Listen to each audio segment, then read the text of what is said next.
Sebanyak 34 korban luka dalam kecelakaan kereta api Argo Bromo Anggrek dan KRL masih dirawat di RSUD Bekasi, Jawa Barat, Saudara. Saat ini kami sudah bersama dengan Nur Afifah, kakak dari salah satu korban luka bernama Sausan Sarifah yang masih menjalani perawatan. Assalamualaikum, selamat malam Mbak Nur. Baik. Waalaikumsalam, selamat malam Mas Ibrahim. Mbak Nur, pertama kami turut prihatin atas musibah yang menimpa adik Anda dan semoga segera pulih. Bagaimana saat ini kondisi Mbak Sausan?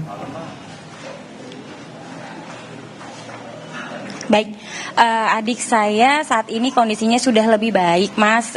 Paha yang robek sudah dijahit ya, dan tangan sebelah kiri yang patah juga sudah dioperasi ya. Tadi selesai operasi di jam 6 sore, Mas. Masih baru selesai operasi dalam masa pemulihan.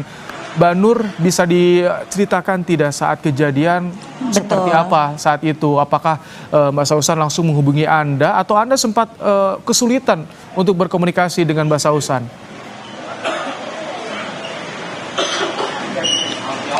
Baik Mas, jadi memang kondisinya itu Sausan yang menghubungi keluarga. Jadi alhamdulillahnya dia dalam kondisi sadar dan meminta pertolongan ke penumpang yang tidak terluka ya, yang selamat, untuk menghubungi keluarga gitu ya, menghubungi orang tua, menghubungi adik dan kakaknya gitu. Jadi kami terbantu sekali karena kemarin itu kondisinya Sausan benar-benar dalam keadaan sadar untuk menghubungi kami, Mas. Saat itu siapa? Apakah dari petugas KAI yang membawa ke rumah sakit atau keluarga juga sudah tiba di stasiun dan membawa Mbak Sausan ke rumah sakit?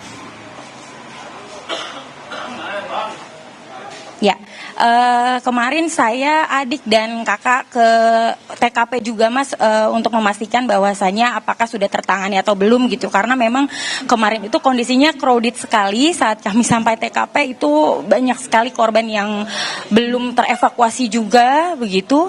Jadi kami membantu, tapi memang secara fasilitas ambulans semua memang sudah disiapkan Mas. Jadi kami membantu proses evakuasinya begitu. Mbak Nur, apakah Mbak Sausan juga sempat cerita apa yang saat itu sebetulnya terjadi? Seperti apa yang digambarkan Mbak Sausan?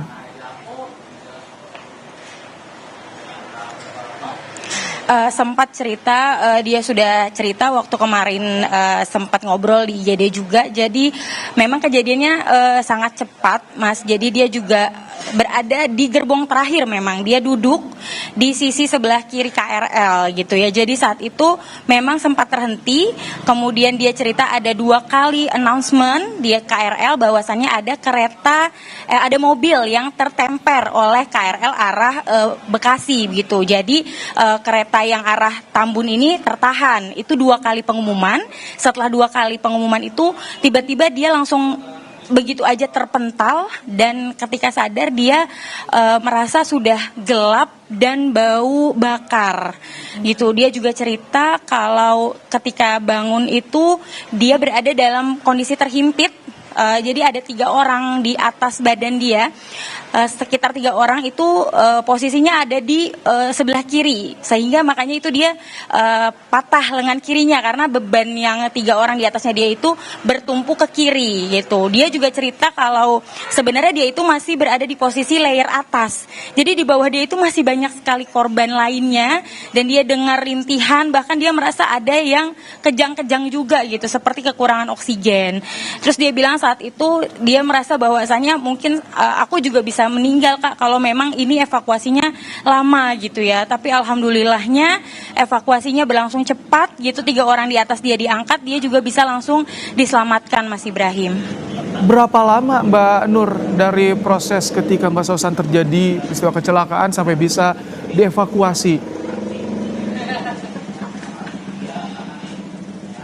Oke, saya dengar kabar itu jam 9 Mas. Nah saya kalau dari posisi persis dia tertabrak sampai ke saya evakuasi itu sekitar setengah jam aja. Jadi saya datang itu langsung cepat, udah ada ambulans ready juga, semua Basarnas juga udah di sana semua gitu ya. Jadi banyak sekali yang menolong gitu ya. Bahkan orang warga sekitar, penumpang-penumpang yang selamat itu ikut semua membantu proses evakuasi kemarin.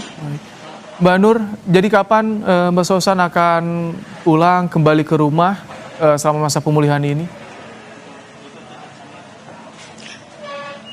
Iya, ini masih menunggu observasi dari dokter juga, Mas. Jadi kami masih menunggu juga, mungkin kalau bisa 2 sampai 3 hari mungkin sudah bisa pulang, tapi tetap kita menunggu semua informasi dari dokter. Mbak Nur, terima kasih untuk waktunya. Sekali lagi kami turut prihatin. Semoga Mbak Susan tetap kuat dan segera pulih, Mbak Nur. Terima kasih, Mbak Nur.